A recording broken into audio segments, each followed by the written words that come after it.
Going into the Bitcoin halving, what did you hear? What did you hear? Oh man, when the Bitcoin halving happens, oh man, everything's gonna pump. Oh man, it's gonna be so great. All the meme coins are gonna pump. All the crap coins are gonna come because the Bitcoin halving, man, that Bitcoin has such an impact on everything, especially meme coins that have nothing to do with Bitcoin. It impacts it. I heard this narrative hundreds and hundreds and hundreds of times. Oh, just wait till the halving. Oh, we'll pump. Oh, when the halving happens, we're gonna pump. And what happened? Did we pump? Let's check it out. This was one of the most hyped up meme coins going into the halving. Has it pumped? No, it's dropped over 50%. Here's another one. Hyped up nothing meme coin, right? Hyped up into the halving. Has it pumped?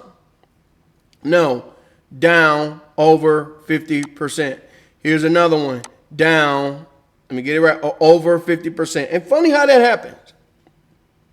If you believe the lie that these crap coins that have nothing to do with Bitcoin, right, we're going to pump because of the halving, then my friend, you were had. My friend, they took advantage of you, right? And this is the reason why I don't get caught up in the day-to-day. The halving was super important, right? Just like all the other halvings were important, right? And first of all, for those that don't know, what is the halving? The halving is basically like, you know, you have your Bitcoin miners and they get rewards for providing hash power to the network. And so basically what the halving does, it cuts the rewards in half. So what that means is there's going to be less new Bitcoin hitting the market, right? Which means there's a lower propensity for the miners to sell their rewards. Or even if they do sell, they're going to be selling half of what they would normally sell. In other words, the money is getting harder and harder, right? We don't have inflation, right? It's less money coming into the market.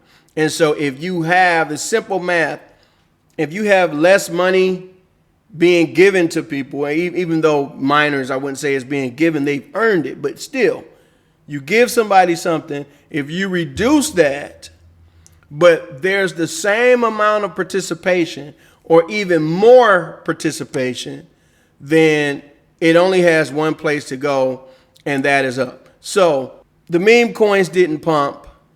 Other stuff didn't pump. Even Bitcoin is down a bit. But I'm going to tell you why this is my favorite time to invest in real things. You know, even though I'm already invested, this is my favorite time to, you know, double up, triple up on my positions, because this is the easiest time to make money. I mean, this is the easiest time to get in some stuff, make some money when other people are not paying attention. And I'm just going to go over a little bit because, you know, I'm giving y'all some of my secrets here. I can't give away everything. But first of all, I have a habit. We'll see what happens. I don't use this nonsense, guys. I just have it here because y'all like looking at charts. But I'm just going to show you this price here. I have this habit of Bitcoin going up when I start my videos. So I want to look at the price here. We at 62,530. Let's see if Bitcoin goes up by the time I'm done with this video, right? So here's the thing. Right now, you have the majority of people that are bearish on Bitcoin. They are short Bitcoin. And the reason why they're short Bitcoin is they're watching the news. They're watching, you know, stuff that's going on, right? They're hearing all this stuff about what the Fed may or may not do. They're paying attention to, you know, other things that have nothing to do with Bitcoin.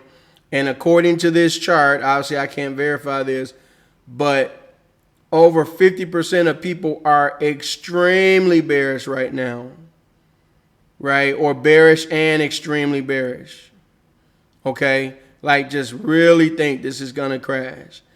And you have, even into the neutral, I would say like 80% of people are either very bearish or neutral. And you got, 73% and 27% are bullish. Okay. This is good. Anytime you have people lean in one way, thinking things are all bad and, oh man, this ain't gonna work out, and oh man, maybe I should pull out and stuff, that is for me the most exciting time to get in stuff. Because you don't want to get in things when there's hype. There's almost 100% guarantee that you're gonna lose money when you get into something when it's being hyped up versus get into something where people are hating on it and thinking that it's over. And right now, all of the chatter everywhere is negative on Bitcoin. And so you have a big skew. This is a huge skew right here where, most of the people are bearish on Bitcoin. And so they think that it's going to go down. So, that is a very, important thing. And it's one of the big indicators that will tell me that, Bitcoin is getting ready to go up. All that being said, as I said, guys, none of this stuff really matters. I'm going to look at something real quick here. Another thing that I look at as it pertains to anything is volume, right? And so when something is going up with a lot of volume, see there's a big volume spike right here, it's going to continue going up, right? But if something is coming down, if it's coming down with extra volume, right, it might continue to go down. But if something is coming down with no conviction, with a little bit of baby volume, then this thing is getting ready to go up. So right now, yes, we're off all-time highs on Bitcoin, but there's no conviction coming down. All the conviction is still, mainly bullish. So it's only paper hands that are selling here. There's no major, people selling here. Just the traders, just the people who don't make any money in crypto. They just jump in and out of stuff. They treat Bitcoin like, a casino. They're the ones that miss out. They're the ones that will always miss out.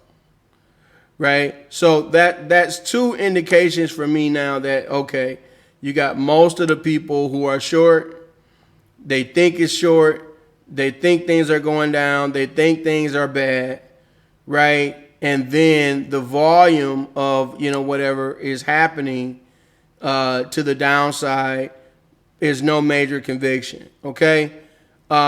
These cycles and everything that people talk about, number one, they don't exist. They only exist in people's heads. The more that they are regurgitated, people think that they exist, but they don't actually really exist. Okay? And I've talked about this before.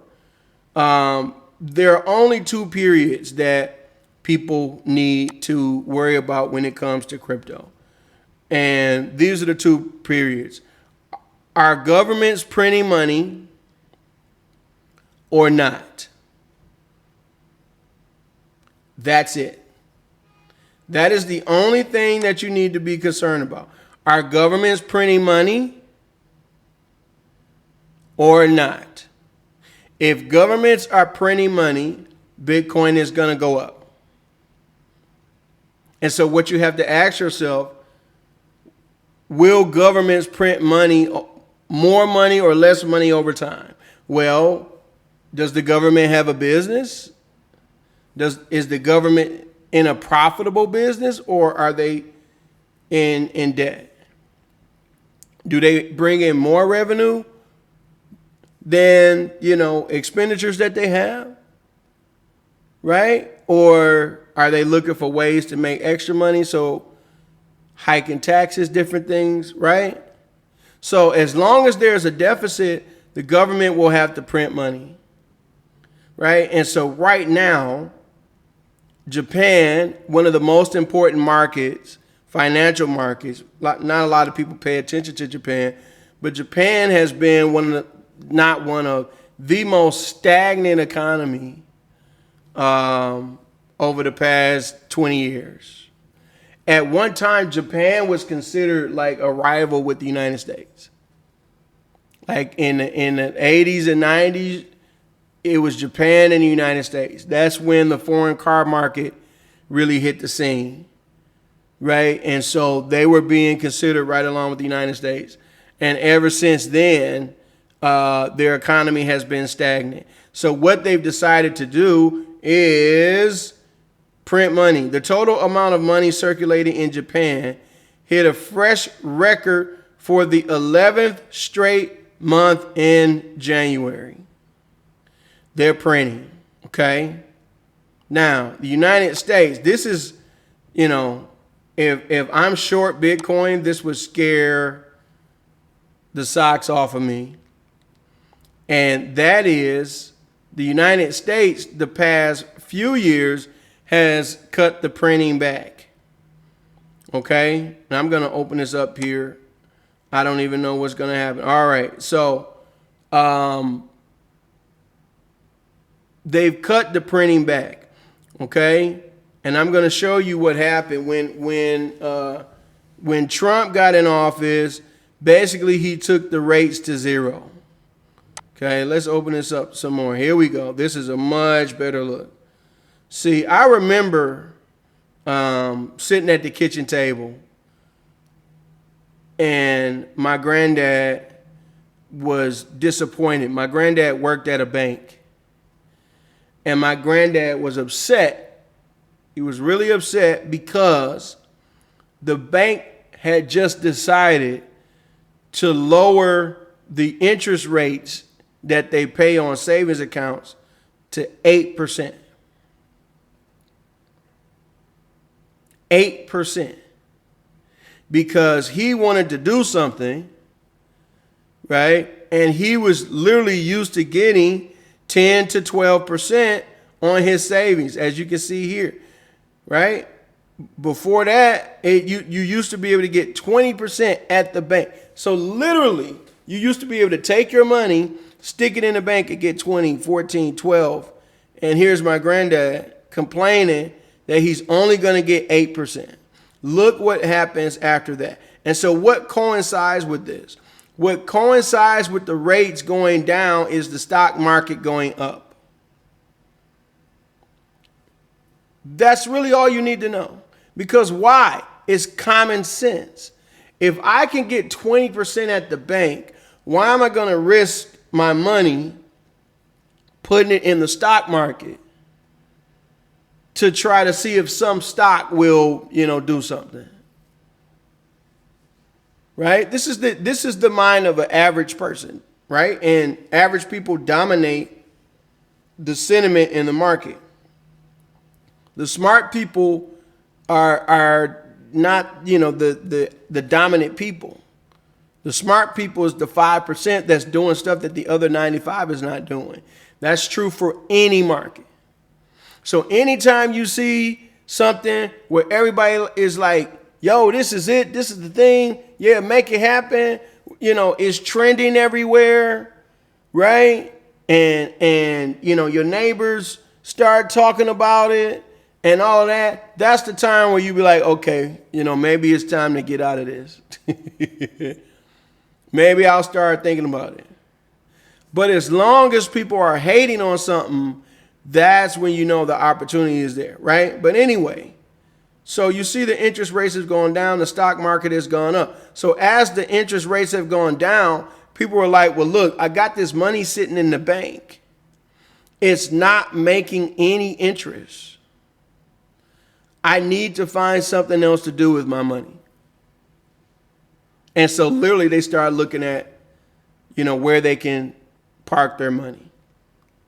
Right? So here's the thing. So when Trump got in office, right? You can see here, this is Obama. You see where the rates are, right? Trump gets in office and he literally takes the rates to zero. Okay, right? And then a little bit before Trump, because this is not politics. I don't want to make this about politics, right? And when Biden got in there, Powell was there for Trump and Biden, so I'll blame it on Powell. He started increasing the interest rate. Why? Because when you put out free money, the price of things goes up. And so Japanese people literally, they've been paying the same price for hot dogs and hamburgers and apartments and everything for 20 years. Like, apartment rates have not changed in 20 years in Japan, if you can believe that.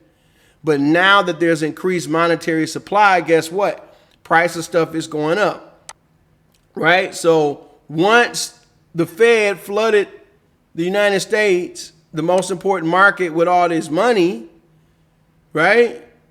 You have to cut the faucet off. So here's the scary part. The Fed has been increasing rates, like for the past, in the past 10, 12 years, the most aggressive way in that time frame. You can look at it, right? They've been very aggressive. Look at that. Look at that curve, right? Normally, your curve is more like that, more gradual. This is like crazy going up.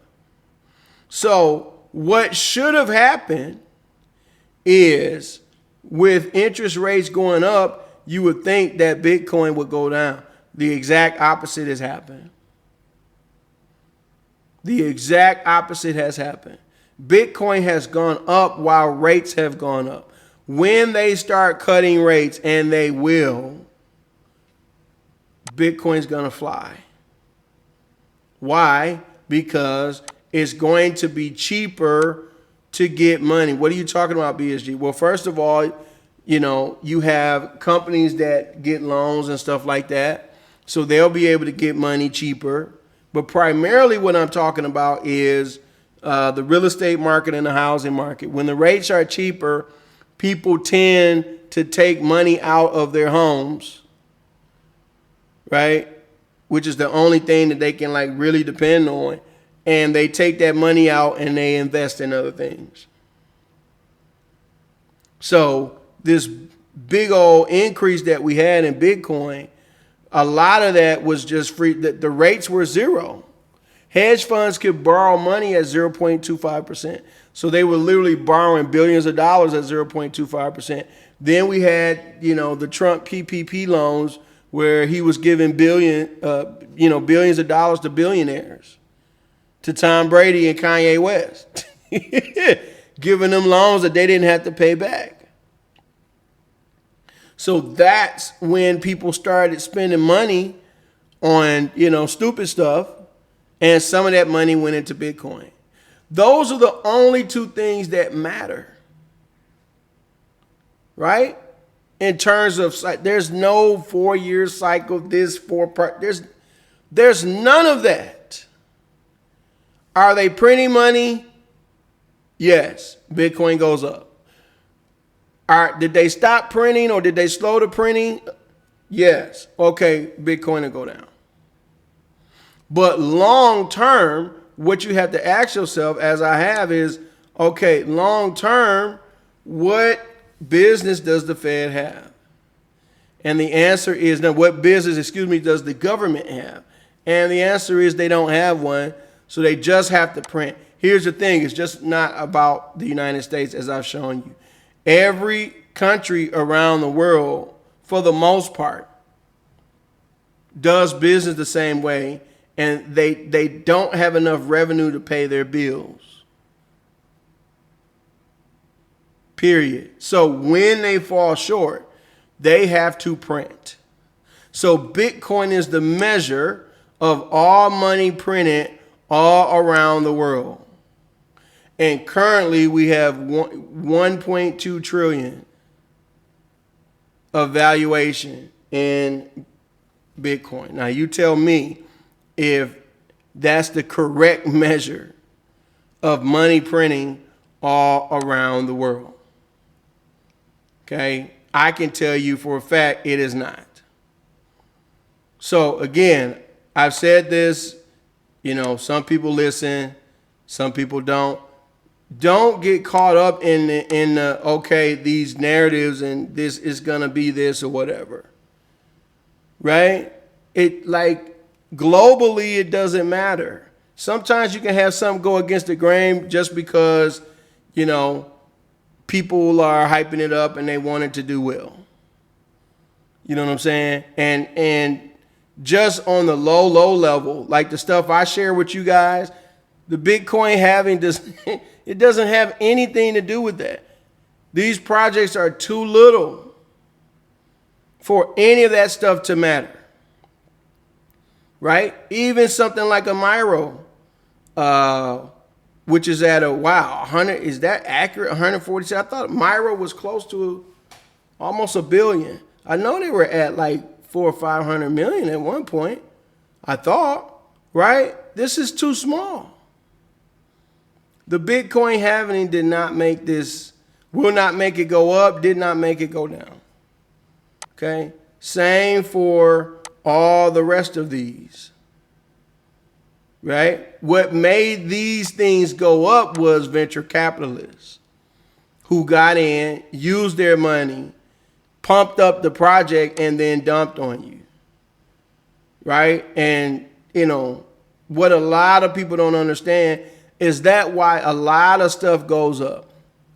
A lot of these are just venture capitalist pet projects, and they pump because they can, because, they'll pay influencers and, they'll make big purchases or, anything like that. Like you can seriously pump a meme coin with like $1 million. Seriously. $1 million. You can make that thing pump and everybody will be talking about it, especially if you pay the influencers and so on and so forth. And if it gets, some type of adoption, millions will pour in and then they cash out. And that's what I think is happening with a lot of these nothing, not really about nothing meme coins. Right? They don't offer anything. Period. Right? Now, everything that I've shown you has a unique use case. It has no adoption. It has no adoption whatsoever. That's why it's silly for people to be catching up. But you can't, you can tell that to people, but, they thinking about their next meal or, they want to go get some ribs and shrimp. You know what I mean? From Nicola's. Like that matters more to them. The whatever new Kyrie's is dropping. Right? So let me sell this startup that can change my life so I can go get the new, Kyrie's, the new LeBron's, whatever. I'm just talking about what I know. Right? And the reason why I can talk like that is, again, not being condescending or anything, but I've been that guy. I was the guy that would take his tax refund check and, stand in line, overnight to get the latest Madden. That was me. Man, I was a Madden fanatic. Nobody could beat me. Right? I played Madden every day, all day long, man. Right? And, or, Black Friday, bro. Yeah, man. I was there buying TVs, buying all this kind of stuff. Right? Once I was able to, get on my feet a little bit, yeah, man, I'm taking them tax refund, buying stupid stuff. And literally 1 year of me deciding, hey, I'm not going to, take extra money I got and buy stupid stuff. I'm going to invest it. And that's the reason why I'm talking to you right now. And I've learned so much during that time. Right? So it takes time. And that's why I do these videos, to have y'all understand, and so on and so forth, right? Because it really can, once you have the right mentality, you don't pay attention to charts. You don't look like, I have never, on everything, I have never seen this before. I just picked it. I say, hey, people like looking at charts. Say, here you go, here's a chart for you. I have never looked at this because I don't use this. All I pay attention to, are they printing money? Are they printing money? Are they about to print money? Right? Anything, any type of conflict, wars will pump real assets. They always have. Right? So don't get caught up in the news. You know, don't sell your Bitcoin.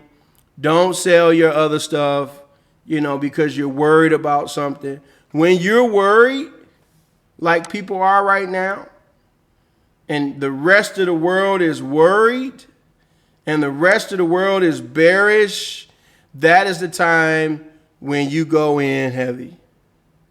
It's your boy BSG. I'm going to holler at y'all in the next video.